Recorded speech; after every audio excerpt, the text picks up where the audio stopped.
I invite the member for Prince George Mackenzie to lead the House in prayer or reflection.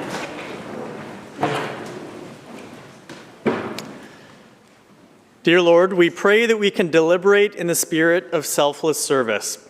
Help us to be instruments of peace in a time of instability and unrest. At the same time, may we strive to listen to each other's viewpoints and to love one another as you have called us to do. Many Christians right now are observing this 40-day season of Lent. It is a time to deepen in prayer and reflection. Let us also remember to be generous in giving back with our time, our talents, and our resources in the service of our communities and neighbors. In closing with Scripture, we reflect on your service. For even the Son of Man did not come to be served, but to serve, and to give his life as a ransom for many. Mark 10, verse 45. In Jesus' name, amen.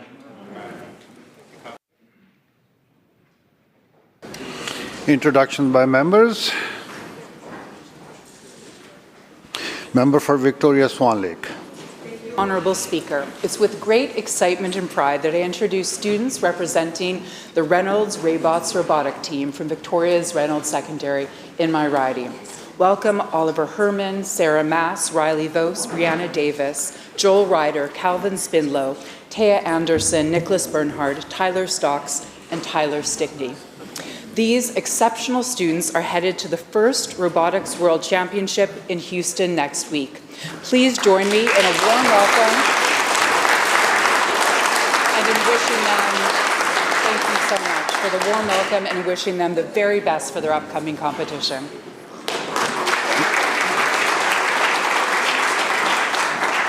Member for Prince George Mackenzie.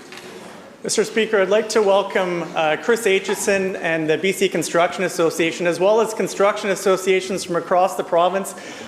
These companies do amazing work to build our province, and I know all members will have a chance to speak with them at their event this evening. Will the House please make them all very welcome today?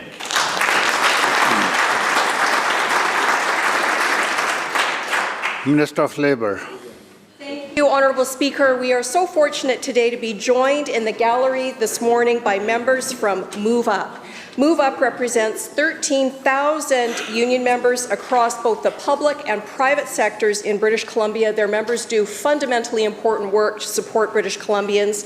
Please join me in welcoming Annette Toth, President, Riza Cronenbush, Vice President, Christy Slusarenko, Vice President, Dmitry Osinski, Vice President, Norman Glutovax, Brenda Chu, Anderson Charles, Brian Martins, Lana Topic, Leila Thiel, Kim McEnroy, Gurvinder Dandewal, Daniel Fung, Sharon Pawa, Noah Burson, Javed Sahib, Natalie Hodel, Safar Alakani.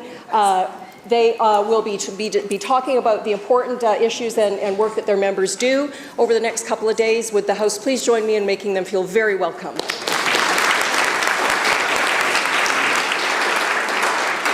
Member for Salmon Arm, Shuswap. Yeah, with us today is one of my constituency assistants, Ross Brightgritz, along with his father, Ernie. I'd like to welcome them all the way here from Sicamous, and I hope they enjoy the day at the Ledge. Please give them a big hand. Minister of Indigenous Relations and Reconciliation. Thank you very much, Honourable Speaker. Today joining us in the gallery from Doig River First Nation are Chief Trevor McCatahay, councillors Justin Davis and Star Acko, and Shauna Nelson. I had the pleasure of meeting with Chief McCatahay last week, and I look forward to speaking with the team more later today to discuss the important work they're doing for their community. I will also note that Doig River First Nation Chief and Council are also joined in the House today by someone very familiar to this place, former MLA Dan Davies. So I ask the House to join me in making them feel welcome.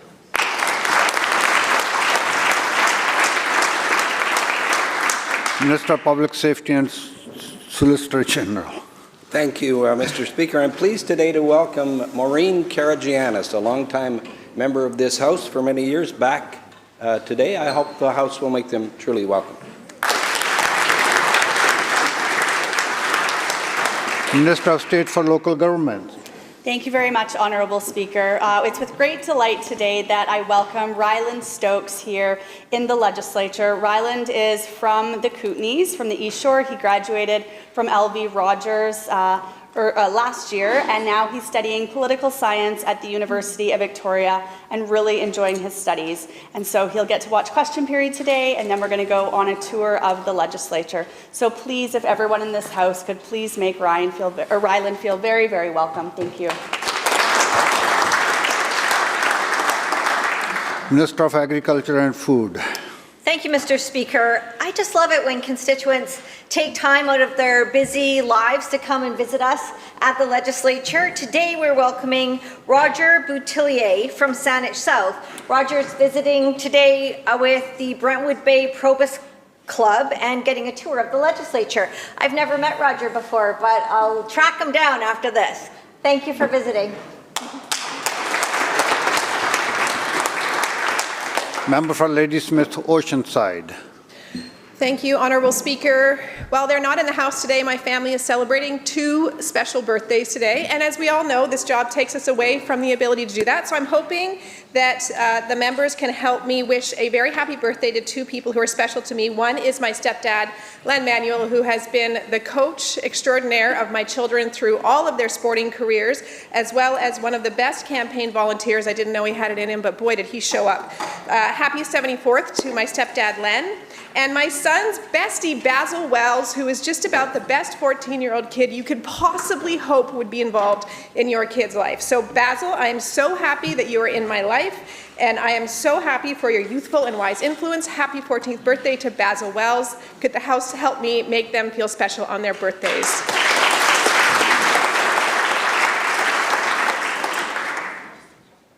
Leader of the third party. Thank you, Honourable Speaker. I'm happy to welcome West Vancouver constituents Jennifer and Frank Azizi. Jennifer has been a tireless advocate for companion animals, SPCA oversight, and a review of the Prevention of Cruelty to Animals Act. They are here to see a petition delivered on this issue. Welcome, Jennifer and Frank.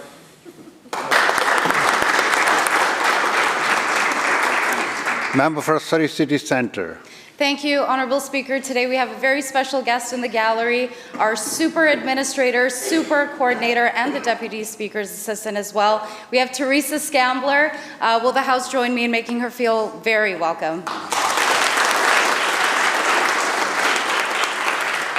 Minister of Health. Thank you so much, Honourable Speaker. And to complement the introduction that the Leader of the Third Party just provided, I want to welcome constituents from my home of Mid-Island Pacific Rim, Gary Gibson and Kathy Gibson from Port Alberni, who are joining Jennifer and Frank Azizi to witness my presentation of a petition that they have worked long and hard on with respect to the reform of dog laws. I really appreciate their advocacy, their hard work, and their voices, and I look forward to presenting the petition. Thank you, Honourable Speaker. Welcome to the Gibson. Madam Clerk. Introduction of bills. Minister of Health. Mr. Speaker, I have the honour to present a message from Her Honour, the Lieutenant Governor.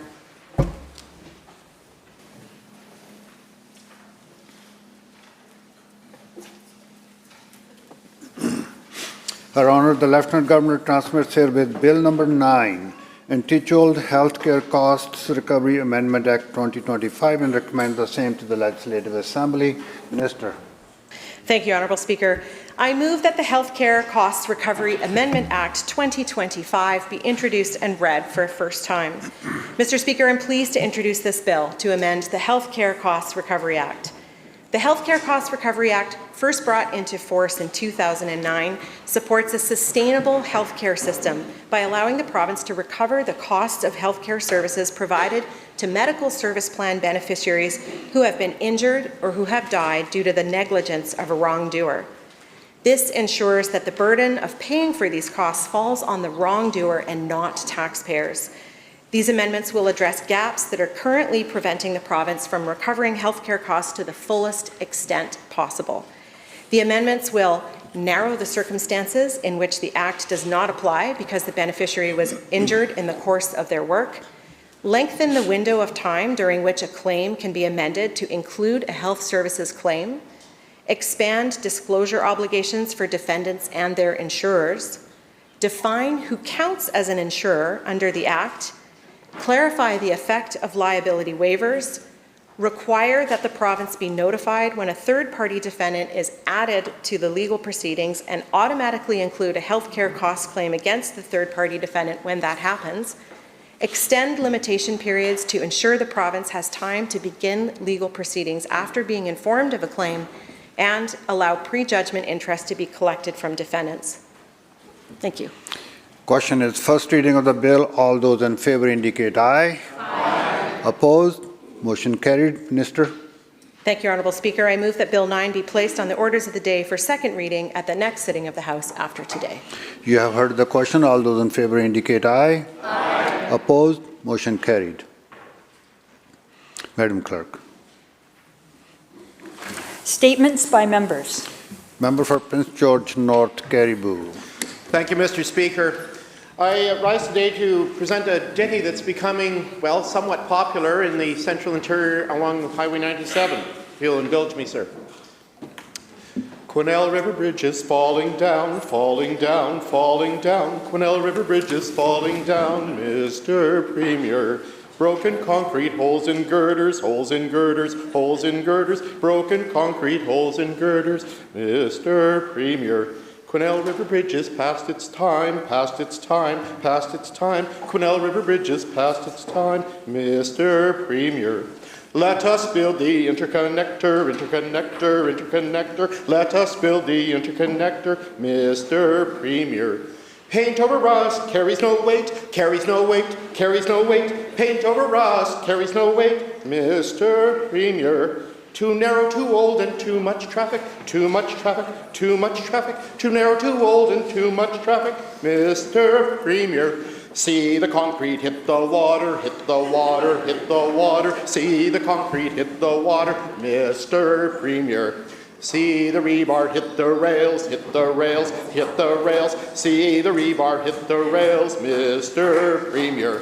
People in province need the interconnector, need the interconnector, need the interconnector. People in province need the interconnector, Mr. Premier. You could call it the Far Knee Bridge, the Far Knee Bridge, the Far Knee Bridge. You could call it the Far Knee Bridge, or name it for Mr. Premier. Taylor Bridge is just as bad, just as bad, just as bad. Taylor Bridge is just as bad, Mr. Premier.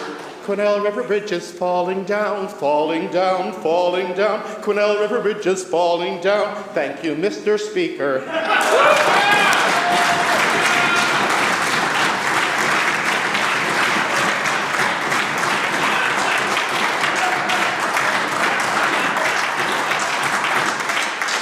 Member for Burnaby East. Member for Burnaby East. Well then. No singing today. Honourable Speaker, through the American Library Association, this week marks National Library Week, a time to recognize the vital role libraries and workers play in the fabric of our communities. Here in BC, libraries like the Cameron Library in Burnaby East are more than just quiet buildings filled with books. They are living, breathing public institutions rooted in the values of equity, access, and community care.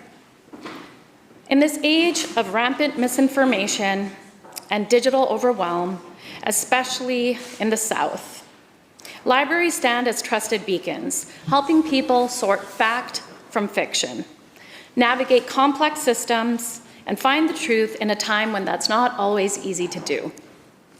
They support newcomers learning English, parents attending early literacy groups, young kids and playtime, students tackling school projects, and community members seeking help with job searches, housing forms, and even financial literacy. Libraries are one of the few places left where you are not expected to spend money in order to belong. And none of this would be possible without the library workers who make it happen. Librarians, many of whom are CUPE members, and library workers who are represented by the BCGEU, are the ones who ensure these spaces remain welcoming, inclusive, and accessible. They are educators, tech guides, storytime leaders, and often the first point of contact for people needing guidance and facing isolation. As we celebrate these workers this week, we must also fight alongside them for fair wages, job security, and the respect their profession deserves, because strong libraries need strong, supported workers. To every library worker, your work is not just appreciated, it is essential to a more informed, equitable, and connected society. Thank you, Mr. Speaker. Member for Caribou-Chilcotin. Well, thank you, Mr. Speaker. To continue with another serious topic, members in this House are well aware of the primary use of an outhouse. But have you ever thought of them as a form of transportation or perhaps a racing vehicle? Well, in Caribou-Chilcotin, we do exactly that. The outhouse races have been a late winter tradition in the Inner Lakes area for many years. Sponsored and organized by the Fishing Highway 24 Tourist Association this year, 14 teams competed for first place. Of course, it's quite an honor to have the fastest team or the most beautiful outhouse in Caribou-Chilcotin. On February 19th, we found the grounds of the Iron Horse Pub in Lone Butte filled with hundreds of spectators and competitors. Residents were treated to amazing food by the Iron Horse. Also, the Peter Skeen Ogden grad class of 2025 was serving up some amazing food as a fundraiser as well. The racing outhouses, decorated from top to bottom by the competitors, along with costumes ranging from princesses and Purex rolls to a very large T-Rex, were a pleasure. Judging the prettiest outhouse, not an easy task. The winner, the Inner Lakes Fire Department, with their entry, Fire in the Hole. A close second was the team from Emergency Services in 100 Mile House. The fastest in the women's category, the Whetstone Ranch. Second, Fire in the Hole. Men's fastest was the Rona Youngins. Men's second was T-Bowl. The real winners, Mr. Speaker, the residents of Caribou-Chilcotin. Congratulations to all the racers and the volunteers who made this a great day of competition and laughs. Anyone can enter this prestigious contest, Mr. Speaker. It strikes me that this is an event this legislature could truly get behind, and I would encourage, Mr. Speaker, a team of presiding officers, clerks, maybe even the tourism minister, to join us in the Caribou. I guarantee you won't have more fun than at the outhouse races in the South Caribou and Caribou-Chilcotin. Thank you, Mr. Speaker.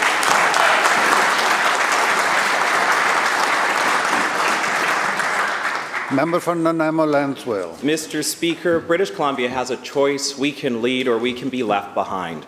A port strategy is key to our economic future because our ports don't just connect us to the world, they connect BC businesses to new markets and create good jobs here at home.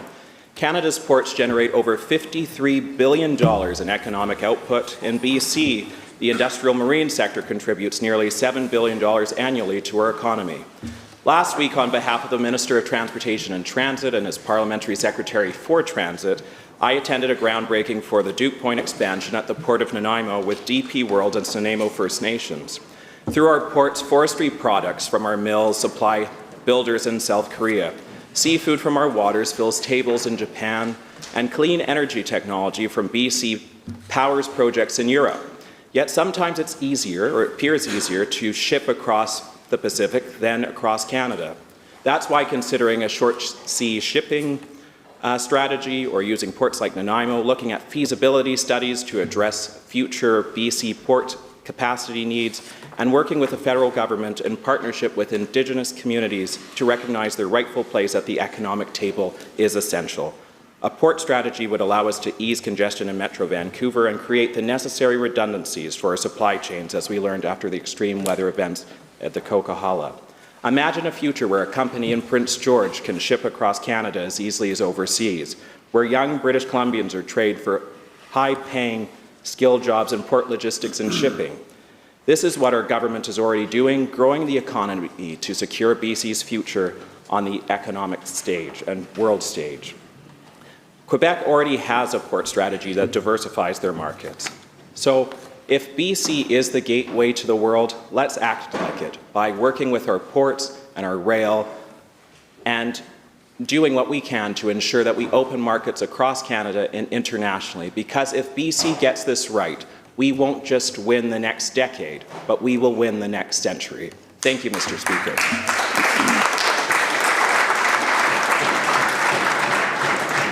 Member for Chilliwack North. Thank you, Mr. Speaker. We are so blessed in the Fraser Valley to be a farming community. Farmers are the salt of the earth. They carry the burden of the community, the province, the country, and the world on their shoulders. They work hard. They work the land, cultivating, planting, fertilizing, watering, harvesting. Farmers are at the mercy of the weather. Nature answers to no man. The crops need to be tended, machinery needs to be repaired. It's a never-ending cycle. There's no such thing as a day off.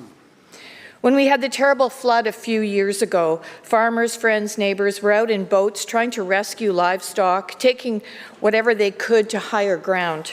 Sadly, much was lost in spite of their best efforts, including many of their homes.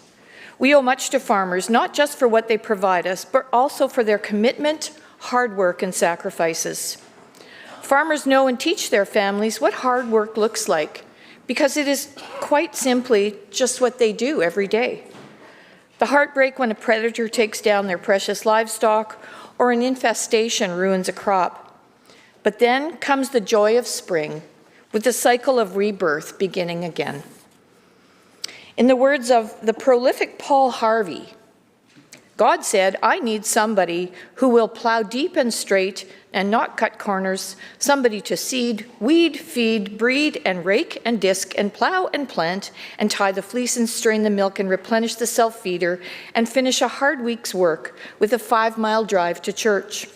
Somebody who would bail a family together with a soft, strong bonds of sharing, who would laugh and then sigh, and then reply with smiling eyes when his son says that he wants to spend his life doing what Dad does.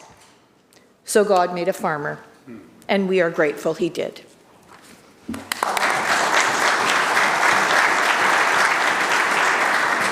Member for North Vancouver Seymour.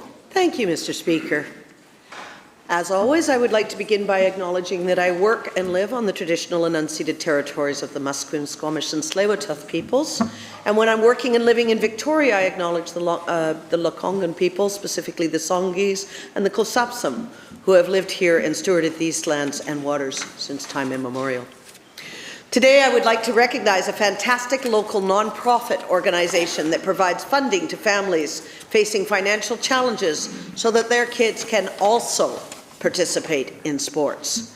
Kids Sport North Shore provides the money to cover registration fees and related costs so that all kids ages 5 through 18 living on the North Shore can play at a season of sport. They provide grants of up to $600 per child per year, funding which supports full participation, including uniforms. Kids Sport North Shore also covers registration fees for disabled sports such as adaptive snow sports, which is skiing, blind sports, deaf sports, wheelchair sports, sports ability, and Special Olympics.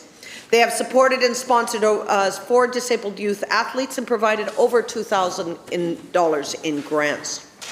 Since 2020, Kids Sport has quadrupled the number of kids they support and have grown their financial support by a whopping 1,000%.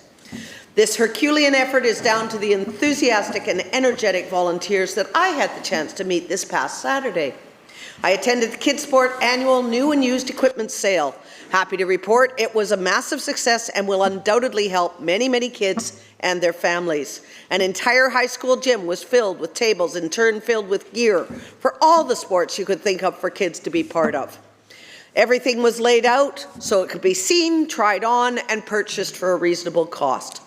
Thank you to Kids Sport North Shore, provincial and municipal government, as well as the corporate sponsors who share their belief that the power of sport transforms lives. Thank you, Mr. Speaker.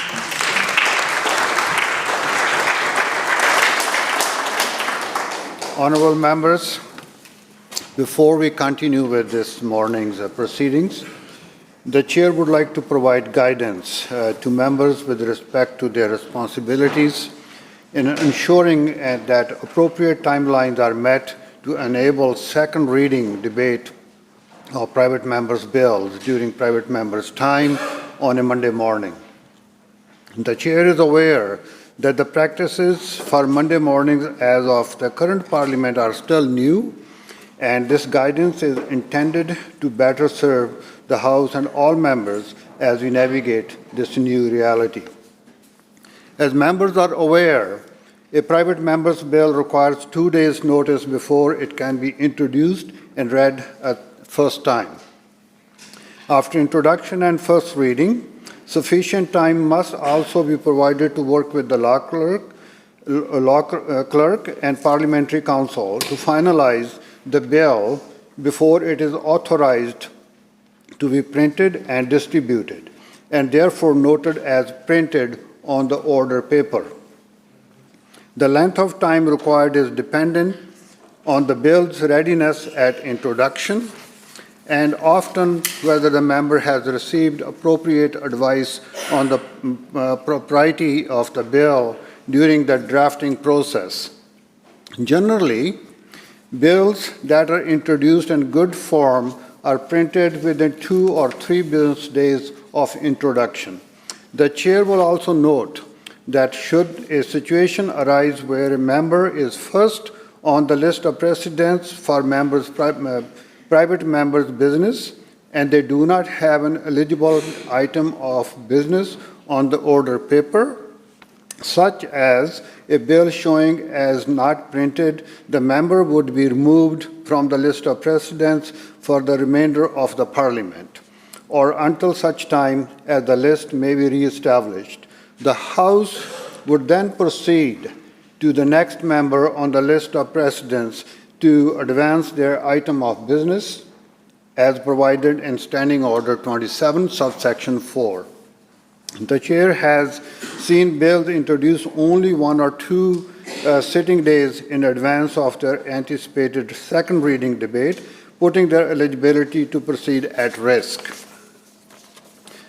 With these requirements in mind, it is incumbent upon members to ensure that sufficient time has been provided to finalize and print their bill before the anticipated moving second reading during private members' time. Members are also reminded that they may have more than one item of business on the order paper, whether it be a private member's bill or a notice of motion.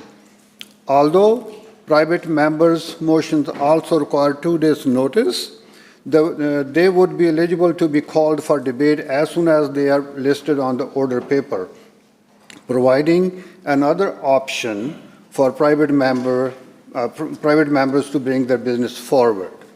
Additional guidance is provided in the private members' time booklet that has been provided to all members, and procedural support and advice is available from the chair, the table officers, and the office of the clerk. I trust all private members will be mindful of these reminders as they prepare for private members' time. Thank you. Madam Clerk. Oral questions by members. Leader of the Official Opposition. Thank you, Mr. Speaker. The Premier has been in power since 2022. And over that period of time, which is less than 3 years, we've gone from a $6 billion surplus to a $14 billion deficit. It's a $20 billion shift with nothing to show for it except for 4 credit downgrades. 2 of those downgrades came in a single day just last week. It's unprecedented. The downgrade from Moody's highlights a very serious issue about transparency and accountability with this government's budget. To the Premier, please explain to this House exactly how this government will make up the $3 billion of lost revenue in their budget. Minister of Finance.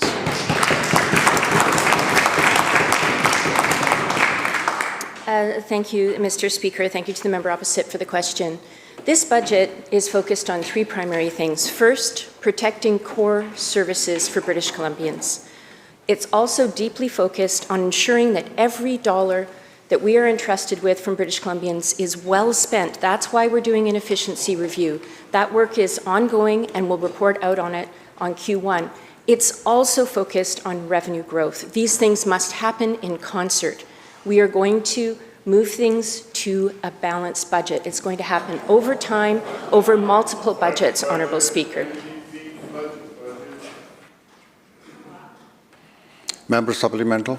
Thank you, Mr. Speaker. Well, it's interesting. We are in the process of budget estimates, And all of our members in the opposition are working very hard to make sure that we're prepared, asking questions about how that money is being spent.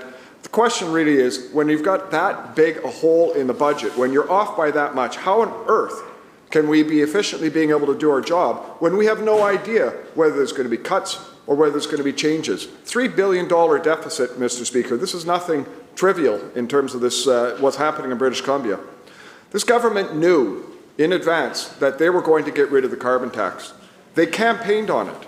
It should not have been a surprise. So can the Finance Minister confirm that nobody in her ministry was actually thought out of a plan as to how to deal with this? Or, quite frankly, was this just pure incompetence or an intentional fudge budget? Minister of Finance. Thank you, Honourable Speaker. Our budget was tabled in accordance with legislative requirements and prepared with the information available and government decisions at the time. A budget is a moment in time, Honourable Speaker, and it is not appropriate to include speculative things in a budget, Honourable Speaker. We had to wait until the action had been taken by the federal government. We had made it very clear, the Premier was very clear on this. He said, when and if the federal government removes the backstops on the carbon tax, BC will do the same thing, Honourable Speaker. The budget was tabled on March 4th. At that time, the federal government still had the carbon tax in place. On March 14th, that change was made. The first day that we were back in this chamber, Honourable Speaker, we moved forward with the change in accordance to the commitment we made to British Columbians.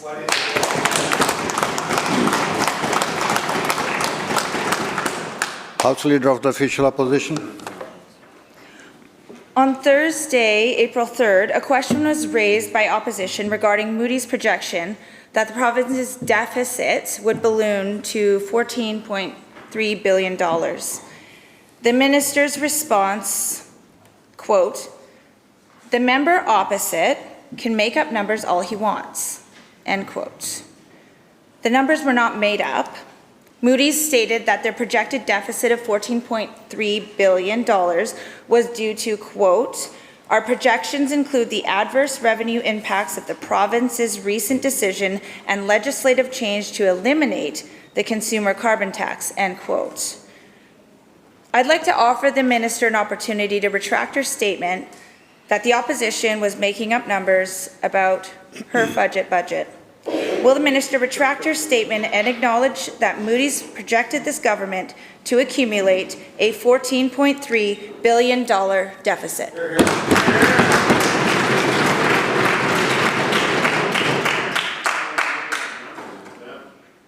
Minister. Thank you, Mr. Speaker. There are many things that go into a decision by these credit rating agencies, including very important factors like the threat of tariffs and now the implementation of tariffs that we're experiencing. This is a time of extreme economic uncertainty, Honourable Speaker, and we do expect that many provinces... Let the minister continue. We do expect that many provinces, unfortunately, will experience credit rating downturn. I will highlight a number of other things that these credit agencies have said about us, because there are many things going in our favour. First of all, Moody's notes that BC's credit profile is supported by a resilient and diverse economy with lower reliance on the US than other provinces. S&P also highlights that federal immigration policies and heightened trade uncertainty will create challenges for economic growth. There are many factors that go into these decisions, Honourable Speaker, but what's important for British Columbians to know is that British Columbia has what the world wants, Honourable Speaker, and we will continue to diversify our economy, to bring down trade barriers, and to ensure economic growth to support what's important to British Columbians.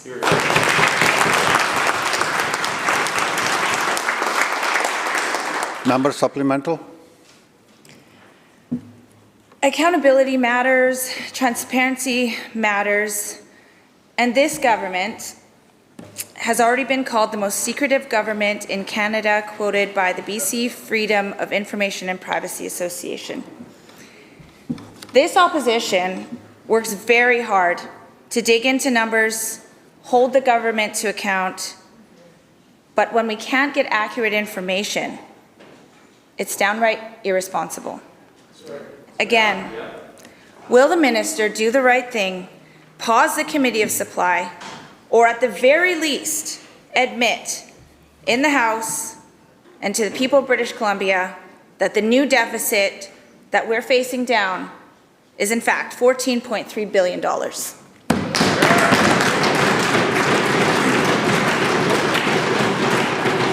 Minister. Thank you very much, Honourable Speaker. And what I would say to the member opposite is I very much do respect the work of the opposition. Absolutely. And it is absolutely normal procedure that a budget will be brought in and it is a reflection of a moment in time. The normal way of things is that any changes will be reflected at Q1 and changes that come next will be reflected at Q2. This is the normal way of things, Honourable Speaker. We're doing tremendous work right now on the question of our deficit. Members, wait for your turn. Minister. We are doing important work right now on the question of deficit, and I am determined to get us back on the road to balance. That work is going on now. We'll have more to show Q1, which is the normal way of things. Leader of the third party. Mr. Speaker, the carbon tax is no more and gas prices have actually dropped across BC.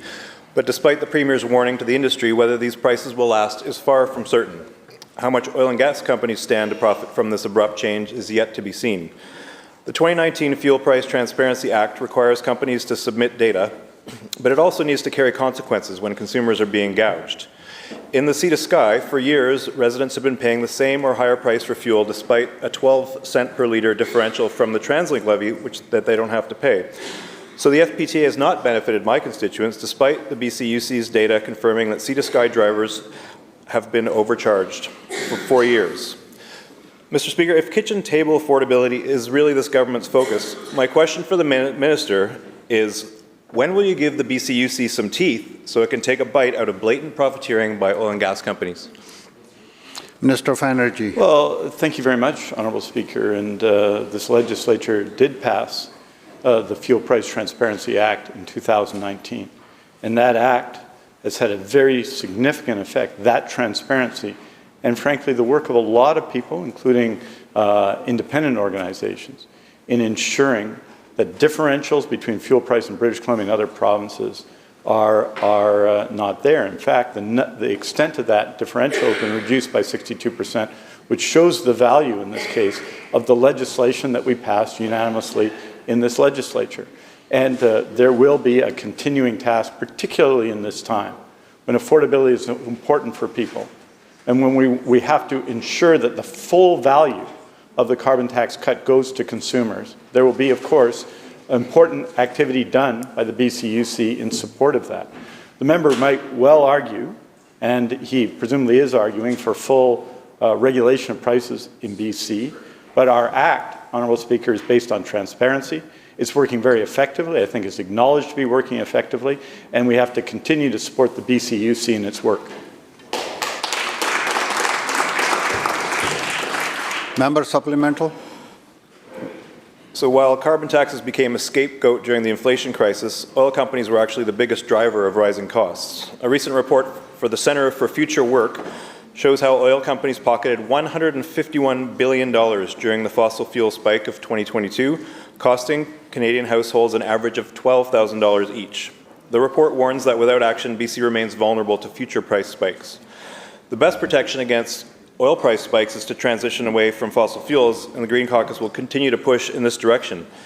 In the meantime, to the Minister of Energy, what will the province do to protect British Columbians and tax windfall profits appropriately to help cover some of these budget deficits?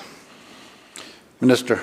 Honourable Speaker, a couple of things. First of all, I would note that the impact of the Fuel Price Transparency Act, the fact that transparency led to a reduction in prices, is not a moment of great, should not be a moment of great pride for the industry. I'd say that, Honourable Speaker. With respect to what we need to do, What we need to do, Honourable Speaker, is to build more clean energy. I think the member would agree with that. And that is exactly what we're doing. Clean energy the size of Site C in projects supported by the government, all of them amongst our 18 priority projects, Honourable Speaker.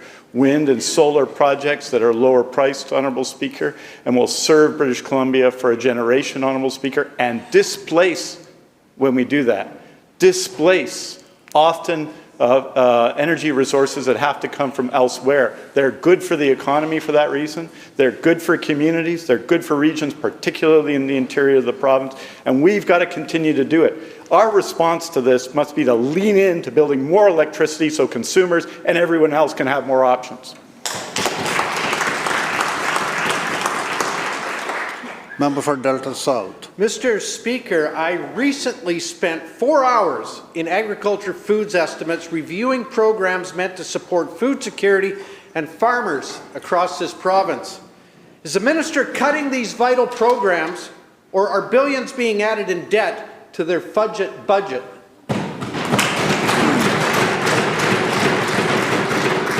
Minister of Agriculture. Thank you, Mr. Speaker. I appreciate the question from the member, and we did enjoy 4 hours together. Maybe it was 5. It was so fun I lost track of time. We always have a great debate, and the one thing I know about the member is that he loves agriculture as much as I do. I think everybody in British Columbia, everybody in Canada understands the importance of food security, food resiliency, and the food economy, especially now since we've been under a lot of pressure because of the tariffs. It's really an important issue to our farmers here in British Columbia. We know how important food security is on this side of the House, and I imagine the other side does as well. That's why we've increased our ministry budget from $130 million to $143 million. Member for Kelowna Mission. Mr. Speaker, I'm confused. During estimates for tourism, arts, culture, and sport, we spent 4 hours asking the minister questions in good faith about key programs that should be strengthening our communities and supporting private sector jobs. Now, I don't know if we were debating real numbers or a fudged budget. So, which is it? Would the minister please stand up and let us know whether we're cutting tourism funding or is the province increasing the deficit?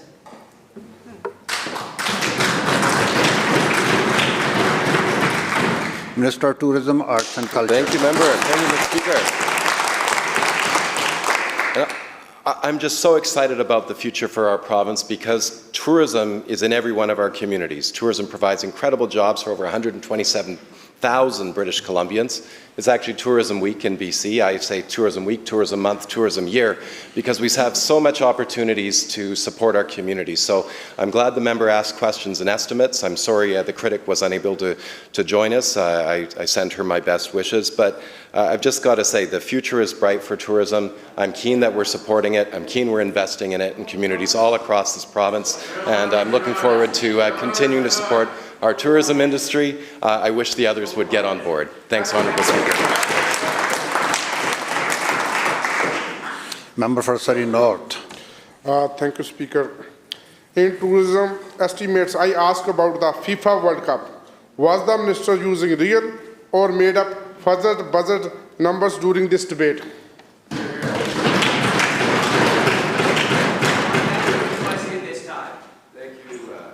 Honourable Speaker, sir. Minister of Tourism. Thank you, Honourable Speaker. I'm glad the member asked about the World Cup. It's coming next year, and it's exciting for BC. I think the opportunity is huge. It's huge. I know not everybody on that side maybe supports soccer, but I do know some of the members were asking me for tickets. I don't have any tickets to give you members. You'll have to buy them like the general public when they become available. But the World Cup has got an opportunity to grow our economy by over $1 billion. The members have a lot to say, but they don't actually say very much, Honourable Speaker. So it's unfortunate. It is called question period. They asked a question, the member asked a question, and I'm keen to share why we're supporting the World Cup. When would member will learn not to interrupt others when one person is speaking? Please. Is Minister done? Thank you. I'd just say World Cup's coming to BC. We're excited about it. It's unfortunate the Conservatives aren't. Thank you, Honourable Speaker. Member for Langley Walnut Grove. Thank you, Mr. Speaker. BC's infrastructure is crumbling, and this government just blew a $3 billion hole in their budget. Will this minister tell us what priority infrastructure projects will get delayed or cancelled due to their budget? Minister of Transportation. Thank you, Honourable Speaker. Member, for God's sake. This is really getting out of control. It's okay, Honourable Speaker. I will remind him of the words, which is the BC Conservatives are falling down. Because, Honourable Speaker, this side of the House, $15 billion worth of infrastructure projects being built right across this province, Honourable Speaker. From a $5.9 billion Surrey-Langley SkyTrain, Honourable Speaker. From Highway 1 widening, Honourable Speaker. Not infrastructure, Honourable Speaker. A member on the other side says building a SkyTrain is not building infrastructure, that building a Patella Bridge is not building infrastructure, that widening of Highway 1 isn't building infrastructure, that rebuilding of Hazel Trembath School in my riding is not infrastructure, Honourable Speaker. Honourable Speaker, clearly they need to stay on that side for a very long time to come. Member for West Kelowna Peachland. Thank you, Mr. Speaker. Wildfires, floods, and other disasters are significant in BC, and this NDP government has failed to deal with the impact. After 4 hours of questioning, we still don't know if their budget is accurate. How much worse will this government's response be when they cut essential services?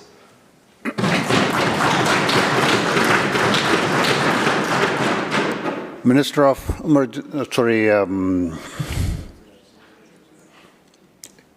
who's going to answer? Emergency management, yes. Thank you very much, Mr. Speaker. We know that communities across BC are finding increasing effects from climate change. It's definitely top of mind for our ministry to make sure that communities are well supported in both the preparation before events happen and then also in recovery. To date, we spent over $500 million on 2,500 projects to get communities prepared and ready for events. We're going to continue doing this work. It's vitally important to partner with local communities and First Nations. Thank you.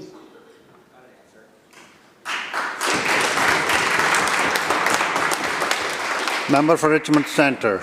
Thank you, Honourable Speaker. In 2018, this NDP government removed the requirement for BC to be energy self-sufficient. We are about to go into a 9-hour estimate for the Minister of Energy. And how can we possibly debate the estimates of this budgets when we don't even have the accurate numbers?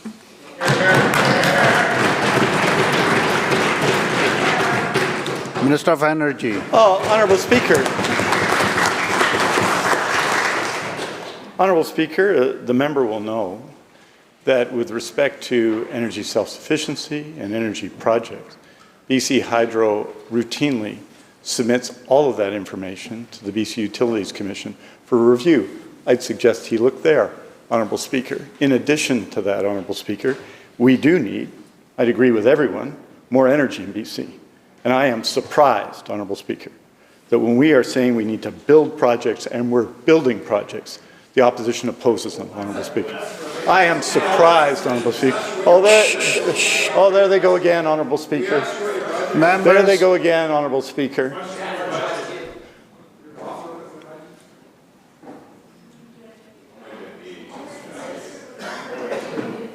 Second.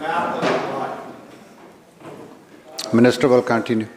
Well, Honourable Speaker, in British Columbia, we need to build more electricity, more clean electricity, more renewable electricity. And that's precisely what we're doing. BC Hydro has a $36 billion capital plan that addresses issues of infrastructure and building out our province. We are going to aspire to be the clean energy superpower we need to do. We have to continue to do this. All of the information relevant to that debate is available to the opposition, as are briefings from my ministry, which will be provided to the opposition. So I think, Honourable Speaker, there are bigger issues in BC than how sad the opposition is about estimates, Honourable Speaker. There are issues about affordability that people are facing. There's a response to the Donald Trump tariffs. There are significant issues across British Columbia. And I think, Honourable Speaker, if the opposition needs more information, there they go, they're just yelling. Honourable Speaker, they're just yelling. But if the opposition needs more information, they know, Honourable Speaker, that we'll provide that information.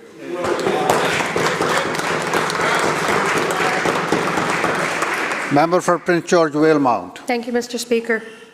Last Thursday, I rose in Citizen Services estimates to discuss how this government approaches information management and record keeping.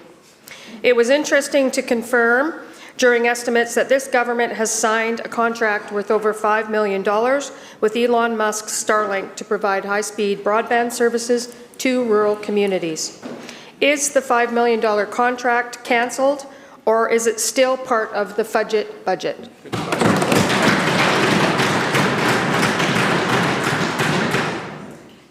Minister of Citizen Services. Honourable Speaker, yes, I can confirm the contract is still in force, and these contracts are for the safety and well-being of British Columbians, and we are not going to cancel things like remote highway cameras or connectivity at remote highway station. We'll continue to work doing what we have been doing, trying to connect the province by 2027. We have invested $584 million in connectivity since coming to form government in 2017, and we have moved the dial significantly. In 2017, rural homes connectivity rate is only 57%. Now it's 74%. And for First Nation communities, particularly in 2017, is 66%. Now they're 83% connected. And by the completion of this project in 2027, they will be connected to the rate of 96%. So we are very confident that the project is ongoing and that in the future there will be more options for services which will benefit consumers. So I answer your question. Thank you, Minister. Thank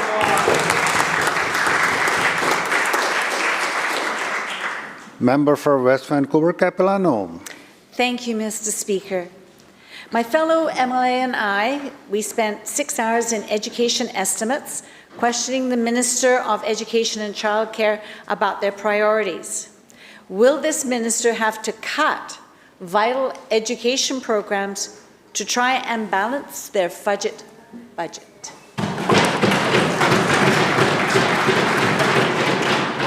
Minister of Education.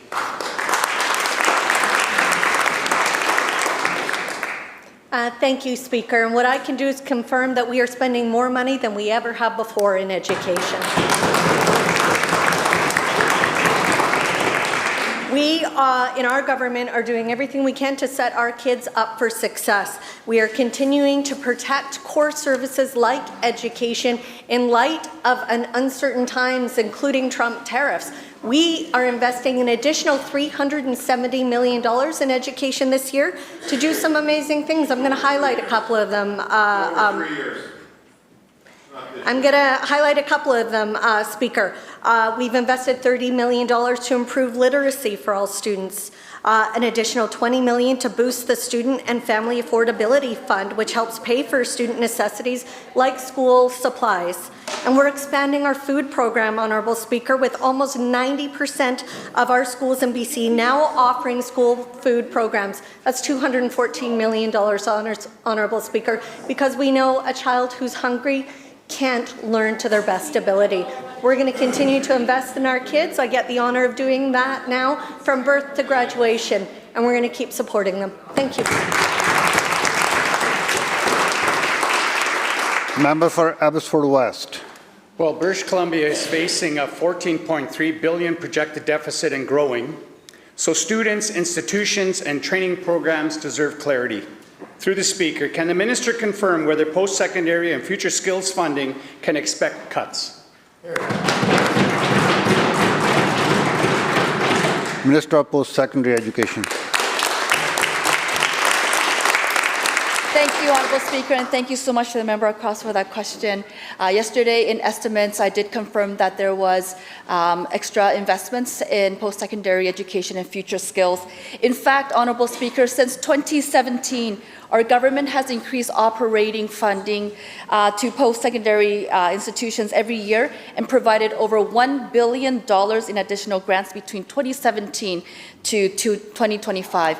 And I want to take this opportunity, Honourable Speaker, to really thank our public post-secondary institutions for working with our industries, with our partners, to make sure that we are providing the best quality education for the workers of our future.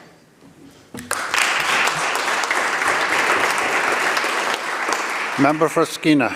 Mr. Speaker, I spent 8 hours questioning the Minister of Health during estimates, focusing on mental health and addictions, a crisis perpetuated by failed NDP policies. Given the government's projected $14.3 billion budget, can the Minister confirm whether her ministry will cut programs, yes or no? Minister of Health. Thank you very much.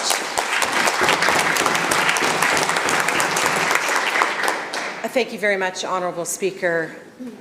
BC has a growing population, an aging population, and we know more than ever it is important to ensure that we strengthen BC's public health care system so that we know that that health care is there for people when and where they need it. As the members all know, the Health Ministry has a $4.2 billion lift over the next 3 years to continue those critical investments. But Mr. Speaker, the opposition is asking about cuts, and I'm going to talk about what we're not cutting and what we're not saying no to. On this side of the House, we're not saying no to a new medical school training doctors here. We're not saying no to a piece of land for a new Surrey hospital. And we are not ripping up contracts for essential healthcare workers as part of our healthcare system, Mr. Speaker. Thank you. At this rate, Mr. Speaker, I'd expect that they would ask us to cancel the review of the health authorities. But, Mr. Speaker, we're moving ahead on those because we know it's important to minimize unnecessary administrative spending. We're going to make sure that dollars are being maximized on the front line, delivering healthcare services for British Columbians. Thank you, Mr. Speaker. Member for Kamloops Centre. Thank you, Mr. Speaker. Given the evolving and fluid situation, implementation of U.S. tariffs and Canada's response are not incorporated into the Budget 2025 economic outlook. That's a direct quote from page 3 of this Finance Minister's budget, Mr. Speaker. We've had questions now to 10 different ministers today. Not one can point to any specific potential cost savings or not in this year's budget. And in fact, the Minister of Finance refuses to acknowledge whether that means the deficit has going up or not. It's actually a pretty straightforward question the opposition is trying to get to the bottom of. And the minister can deflect and talk about first quarter updates all she would like. That's not till September 15th. That's when the first quarter update will actually come out. And I would point out the carbon tax was actually brought in and implemented and the repeal happened before we've even dealt with other tax measures in this year's budget. So for the Minister of Finance to try to deflect and say she cannot accurately say what is going to happen to $3 billion worth of revenue, whether it will be direct service cuts in the immediate time or whether it gets directly added to our deficit while we're facing credit downgrades predicated on that, is completely irresponsible by this minister and by this government.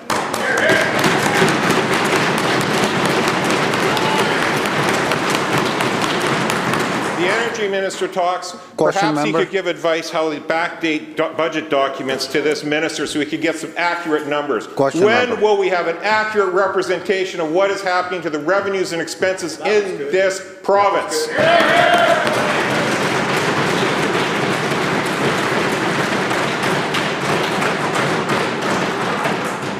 Minister of Finance. Thank you very much, Honourable Speaker. Thank you to the member for the question. A budget is a moment in time, Honourable Speaker. It is. It's a moment in time. It incorporates... Honourable Speaker, it incorporates the information available at that time. At the time that we were preparing our budget, there was tremendous uncertainty about which tariffs were coming in, when and how. And so we made assumptions based on the information that we had. We did include the disruption to the economy that was already happening, Honourable Speaker, that will continue to happen. Members, it's not appropriate, Honourable Speaker, to include decisions that have not yet been made in our budget assumptions. The question about the carbon tax, yes, it came in on March 14th. It could just as well have happened in December or the following year, Honourable Speaker. We have to make assumptions to do budgeting, and that's what we did. They're defensible, they're appropriate, they're the normal way of things, and I look forward to going through estimates with the member opposite. But there's nothing unusual to how we introduced this budget, and of course, the uncertainty that we're facing right now due to tariffs. But I will point out, Honourable Speaker, that on this side of the House, we're taking these economic threats deeply seriously, Honourable Speaker, and we're standing up every opportunity we have to trump, Honourable Speaker, as opposed to the other side of the House. The bell ends the question period. Member? Yep. Mr. Speaker, during debate, I noted that the Minister of State for Trade used unparliamentary language. Given how little he has risen in this House to actually talk about trade in the middle of a trade war, I would invite him to stand and withdraw that language.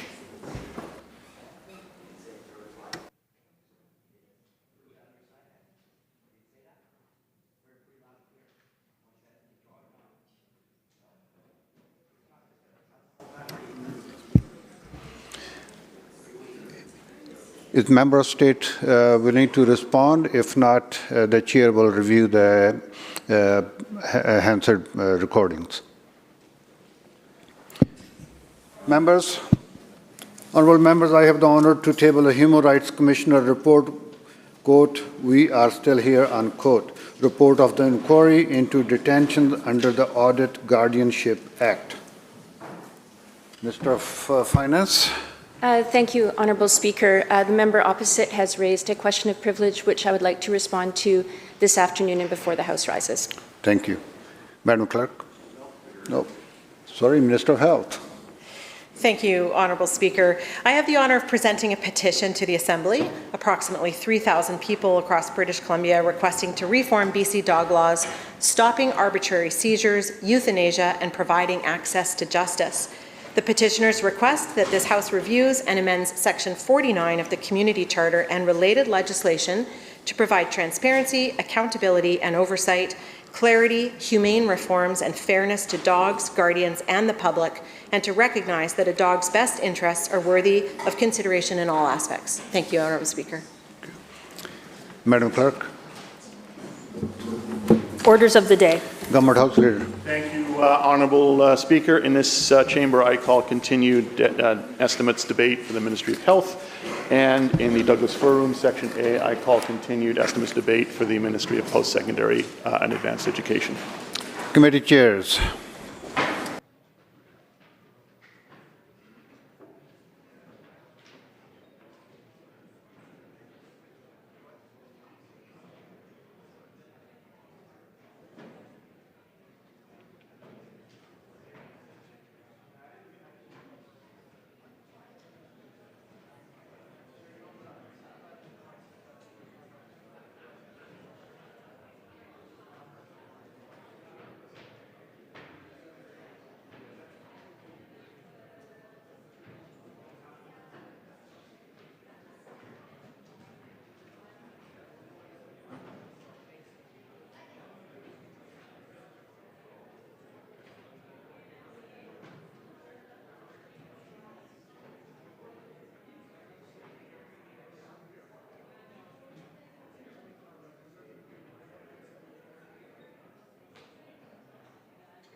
Minister to move the vote.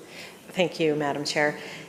Resolved that a sum not exceeding $34,996,928,000 be granted to His Majesty to defray the expenses of the Ministry of Health Ministry operations to the 31st of March 2026.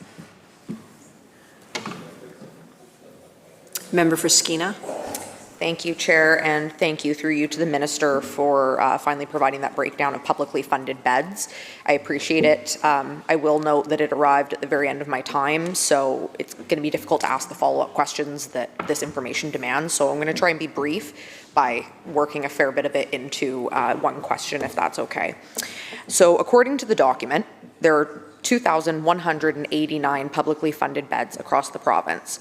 But when I dig into that number, only 806 of those are bed-based treatment beds, which your own health authority websites describe as structured live-in treatment programs providing intensive, evidence-based therapy and support in a substance-free environment. I would wonder if the Minister agrees that this is the most appropriate definition of treatment in the clinical sense, because I certainly would. And that was the number that I was looking for. That means that only 36% of what the government counts as treatment beds are actually providing structured, clinical, evidence-based treatment. The other beds, 752 in total, are what the health authorities define as supportive recovery beds. These do not offer clinical programming or therapy, but are rather low to moderate intensity communal living arrangements offering peer support. I would also wonder why the ministry is conflating supportive recovery with treatment in its reporting. I have to wonder if that isn't just to make the numbers appear a little bit higher. Of those 806 actual treatment beds, the regional disparities are striking. Fraser Health has 172, Interior Health has 123, Vancouver Coastal has 102, Island Health has 147, PHSA has 311, but Northern Health, which covers 15% of the population, including 32 communities, 55 of BC's 203 First Nations, or more than a quarter of them, and a landmass the size of entire countries, has only 7 treatment beds. I would also wonder if the minister genuinely believes that this is an equitable distribution of treatment resources.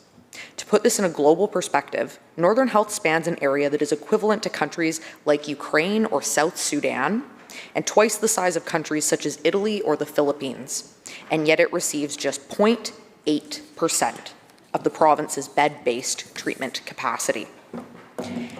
Given the overdose death rate in Indigenous communities in the North is 6 times the provincial average, I would like to know how the ministry can justify allocating 7 treatment beds to a region with such immense need.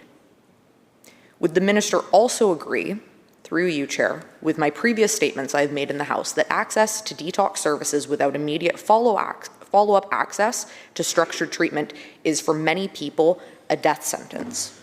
We have people cycling through withdrawal, stabilization, and then back into the toxic drug supply because there is no next step. I would like to know what the ministry is doing to close that fatal gap and better understand why these numbers are reported the way that they are and why we only actually have 7 treatment beds in Northern Health.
Minister. Thank you, Madam Chair, and thank you to the member for the question. I want to first off acknowledge two things that the member raised, two really important things. And one is around equity for access to services for people living in the north, for people living in rural and remote areas. And the second is around the profoundly disproportionate impact that the toxic drug crisis is having on Indigenous peoples. And I want to acknowledge that, yes, it is inequitable to see that there are fewer treatment beds available to people living in the north, and that there is work to do to build more services in the north. It's very important that people have access to care as close to home as possible, and being able to do that in a way where barriers like travel distances and being away from community and friends and family and loved ones is an important part of that. And that's why we have to continue to invest in the north. I want to talk, and I'm going to talk a little bit more about that in a moment, but I also want to talk about the importance of supportive recovery beds. And the member speaks to the difference between treatment and supportive recovery, and the importance, and I agree, the importance of not letting people fall through the gaps when moving from detox or withdrawal management, for example, into treatment bed and then into supportive recovery. And that supportive recovery provides an important service for people in a safe living environment where access to supports and training like life skills training and psychosocial programming is important, and that people who are living in supportive recovery facilities or dwellings also can still be undergoing treatment, and they are still accessing things like OAT, and that's an important part of a supportive recovery center as well. With respect to continued investments, I want to just go back to remarks I made in response to a question a few days ago or last week around the expansion of Road to Recovery and the priority that the northwest of British Columbia has in expanding the Road to Recovery. There are new dollars in this year's budget to do that, and that the Road to Recovery, again, providing that access into a seamless continuum of care and enabling people to move from withdrawal management into treatment, into supportive recovery. I also want to point to the recently opened Connective Therapeutic Recovery Center in Prince George, 25 beds that have just opened, and so perhaps are not captured in the figures that the member received from last year. And then talk about the importance of Indigenous-led care as well. And as the member remarked, the disproportionate impact on Indigenous populations, on Indigenous peoples, means we have to continue the focus on partnership with First Nations and enabling and supporting, truly supporting Indigenous-led solutions. And our work with the First Nations Health Authority, for example, in an Indigenous treatment center that the Carrier Sekani Family Services is proposing and will be developing. It's currently in the construction phase. The target completion is summer 2026, the possibility of being open a little bit earlier than that, with 36 treatment and supportive recovery beds and 10 withdrawal management beds for a total of 46 beds all in one facility. Now that partnership is the result of the federal government, the provincial government supporting the First Nations Health Authority to bring that center about. And then lastly, I'll just point to the work with the Northern First Nations Alliance in establishing community-based and culturally safe treatment. And I know we canvassed that in a previous question. But this is the type of investment and the type of work that needs to continue to happen in the North, to continue to bring this seamless system of treatment and care to people who deserve to have access to that care in a way that is close to home and supports the unique lifestyles of people living in the North. Thank you very much, Madam Chair. Member for Skeena. Thank you, Chair. Respectfully, that's really not going to help the problem that we're facing up north right now. Again, we talked about the difference between the bed-based treatment beds and, the supportive recovery beds. And I can't help but notice that in my riding, there's only these supportive recovery beds, which is not clinical, evidence-based, structured treatment, which is what people in my riding need. So that still doesn't address that problem. It doesn't address the problem that people are falling through the cracks consistently. I just got news about an hour ago that my cousin-in-law, after leaving treatment, took his life last night. So where is the follow-through? How is this system working for people? That shouldn't have happened. And that is a common story. So there needs to be more done on this file. This is not good enough. It's not cutting it for people in my riding. It's not cutting it for people across this province because my cousin-in-law was in Surrey. So there's not enough being done. In the interest of time, I have also identified a number of beds on that list that are specifically designated for alcohol use disorder only, which is obviously a problem. But I would like the minister to tell me how many of those 806 bed-based treatment beds are alcohol only and how many are accessible to individuals using opioids, stimulants, or other substance users.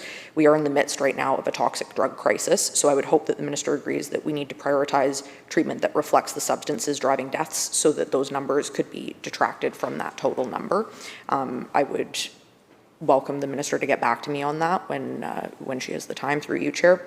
But my final question will just be, will the minister commit to reporting bed-based treatment numbers separately and transparently going forward, rather than lumping them in with supportive recovery and transitional beds that do not provide treatment in the clinical sense? British Columbians deserve clarity, especially those trying to get help. When we tell people that there are 2,189 treatment beds, but only 806 of those are actually offering therapy and clinical support, it's misleading the public, in my opinion. So I would like a response to that. And then afterwards, I will be giving the floor back to my colleague from Courtney Comox. Thank you.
Minister. Thank you very much, Member.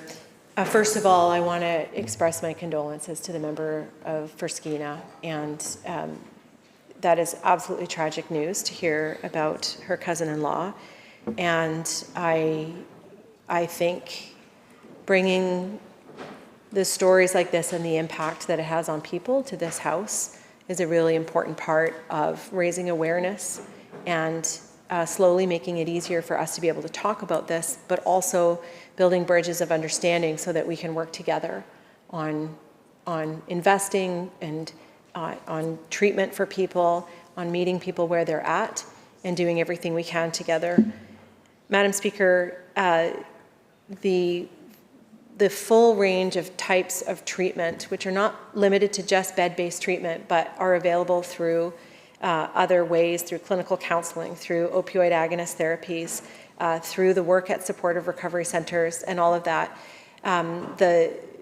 Ensuring that the public has a good and better understanding, as the member I think is really driving at, is a really important thing. And I'd like to do two things. First of all, I want to offer the member for Skeena a full briefing on the mental health and substance use snapshot, a snapshot that comes out twice a year, I believe, and have her sit down with staff from my ministry and really seek her feedback on better ways to report that, to try to better answer some of the questions that she's asking, and importantly, like the member points out, to ensure that the public has the fullest understanding of what is out there and what is happening and available for people. The second thing, Madam Chair, through you, I'd like to offer the member is a tour at the Road to Recovery Centre at St. Paul's Hospital in downtown Vancouver, and an opportunity to meet with program staff there and learn more and see firsthand what the Road to Recovery program is like and how the seamless system of care that's being developed there is working for people there. And as I mentioned before, our intentions and our commitment through the budget to expand this program into every single health authority, including up in the Northwest, where the member is from. And certainly for myself, visiting Road to Recovery, seeing that, talking to people, talking to staff there was a really important part of my understanding, and I respectfully would offer the member the same. So, Madam Chair, through you, I'll follow up with the member on this and some of the other questions. I know that she is waiting for answers from estimates, and once again, just thank her for the dialogue that we've had. I really appreciate this opportunity. Thank you. Member for Courtney Comox. Thank you, Chair. Probably in the interest of time here, I'll just lay out what we're going to be doing for the next 4 hours of our afternoon so that we can make sure we don't waste any of the ministry's time. We're getting through about 5 to 6 questions an hour. I know these are very difficult questions, but I think British Columbians need to get these on the record. What I'll be doing is finishing up on rural health with the TAP program, and then getting into a bit of BC EHS. In the interest of time, I will ask a couple questions on each of those subjects and then read the remainder into the record so that we can follow them up later. I think they're fairly straightforward questions, but I know that they might take some time to prepare. It would be fantastic, through you, Chair, if the Minister could get back to us on those. I'll get started, but first I would like to talk just about a response from the ministry in yesterday's period regarding the cancellation of U.S. cancer care. I don't believe that question should have been taken on notice. That program had been cut during our conversation, and I assume that means that the ministry is confident that the current wait times in BC and the statistics that she cited to close that option to Canadians. So I would just like to get that on the record, and I hope that we do not see any life-altering delays in the access to that care going forward. Moving on to the Travel Assistance Program, or TAP, Minister, through you, Chair, given 80% of rural residents report financial difficulty accessing care, why hasn't the Travel Assistance Program expanded to include accommodations or upfront payments to reduce the burden on British Columbians who are already struggling with overwhelming affordability issues? The Premier promised a $5 million expansion. Where is that in this budget? Has it been budgeted? Is it under risk of cuts due to the cancellation of the carbon tax? What parameters determine that amount? How many trips does that $5 million represent to British Columbians who are struggling to access rural health care? Rural British Columbians are dying to know, Minister. Thank you.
Minister. Thank you very much, Madam Chair, and thank you to the member for the question. And I appreciate the interest and support for people living in rural areas of British Columbia and helping to overcome some of the barriers that people face in accessing health care. Part of that, of course, the barriers people face in terms of cost and time in traveling out for health authority related appointments, for cancer care, and for other essential and often life-saving services. Madam Speaker, the member speaks specifically around the Travel Assistance Program, a program that is largely ferries-based. And just in case we have a misunderstanding between each other, this is not a program that requires reimbursement later. This is a program, of course, after the appropriate forms are filled by physicians, enables people to travel on ferries and at no charge, so no money is required up front. And that is a barrier for people having to front load those costs. In December, we expanded that program to cover, I'll call them inland ferries, or routes that are not publicly BC Ferries run routes, but routes that are still valuable travel between places, like in my own riding between Port Alberni and Bamfield, for example, and supporting people, and again, ensuring that they do not have to pay the cost of that up front, because that is a barrier for people. We have made platform commitments that we will be sticking to over the course of our mandate as government around expanding supports for people living in rural communities, and I want to assure the member that that very much remains in place. But also that there are a real plethora of different kinds of programs available for people. The health authorities each have websites that clearly lay out the different programs that people can access. And I just want to briefly talk to some of them so that people understand what's available out there. And for example, Health Connections is a health authority-based regional travel assistance programs, and this offers subsidized transportation options to people who have to obtain non-emergency physician-referred medical care outside of their home communities. So for example, in Interior Health, there are bus services that link small communities with the tertiary and regional hospitals in all 4 health service areas. Island Health distributes funding to 8 different contracted transportation providers, but a patient calls one number and gets access to one of those transportation providers to help assist them.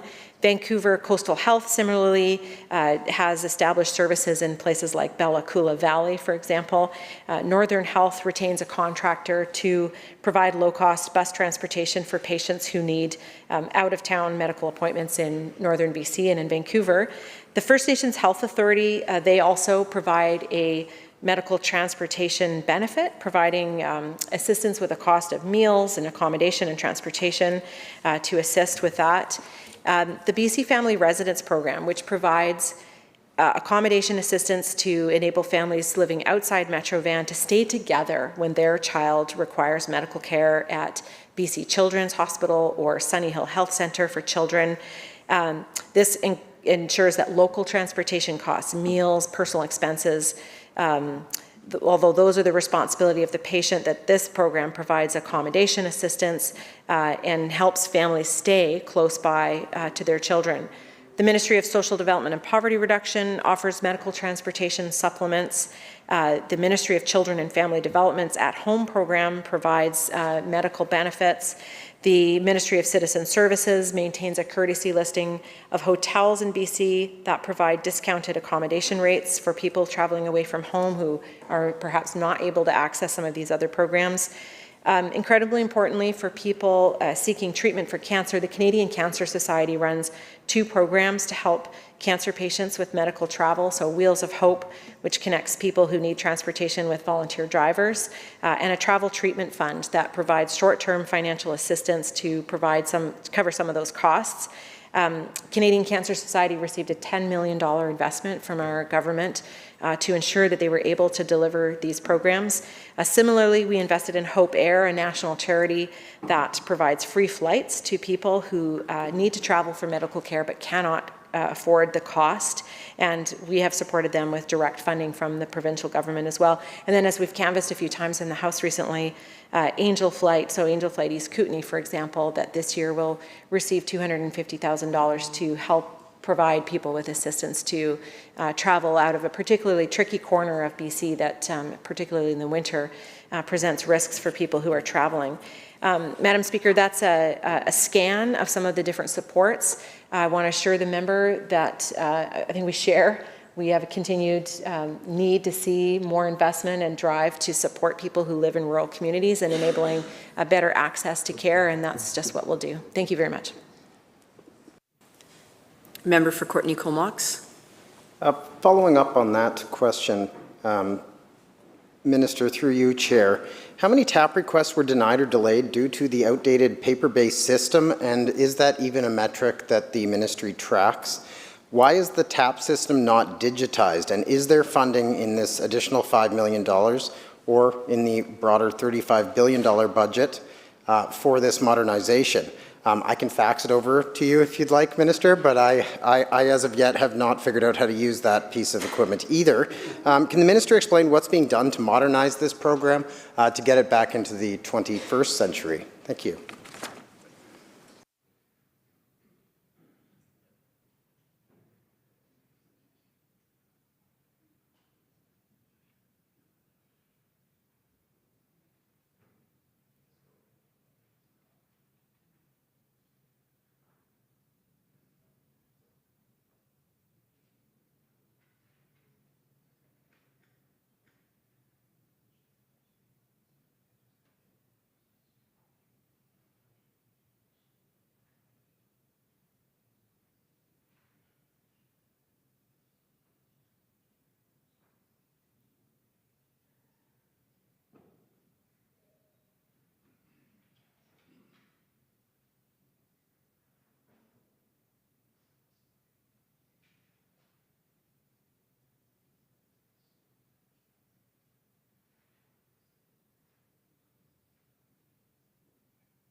Minister. Thank you very much, Madam Chair. Thank you to the member for the question.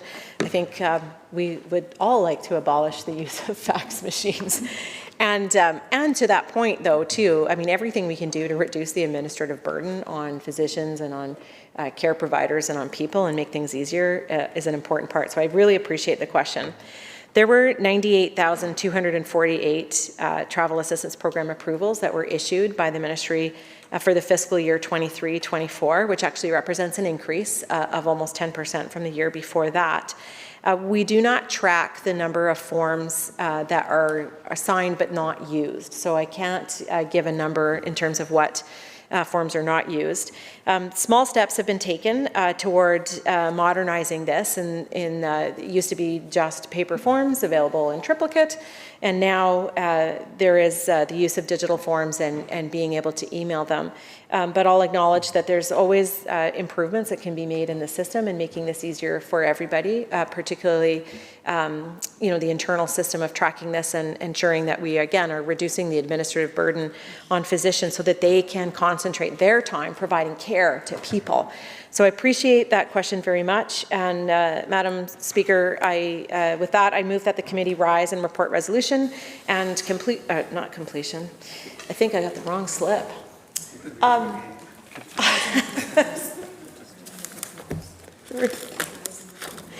Rise and report progress and ask leave to sit again. Thank you. Members, you've heard the question. All those in favor say aye.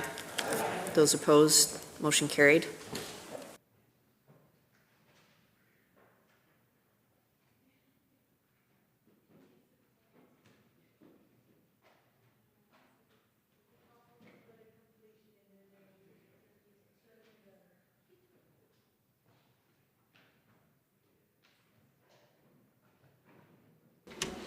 Committee Chair. Mr. Speaker, Committee of Supply, Section B, reports progress of the estimates of the Ministry of Health and asks leave to sit again. When shall the committee sit again, Government House Leader? Later.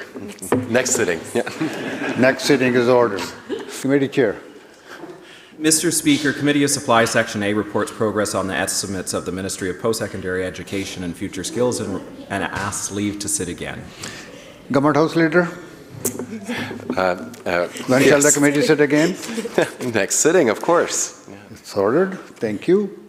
Government House Leader? Thank you. I'll get this one right. I move that the House do now adjourn. Member, you heard the question to adjourn the House. All those in favor say aye. Aye. Oppose? Motion carried. This House stands adjourned until 1:30 p.m. today.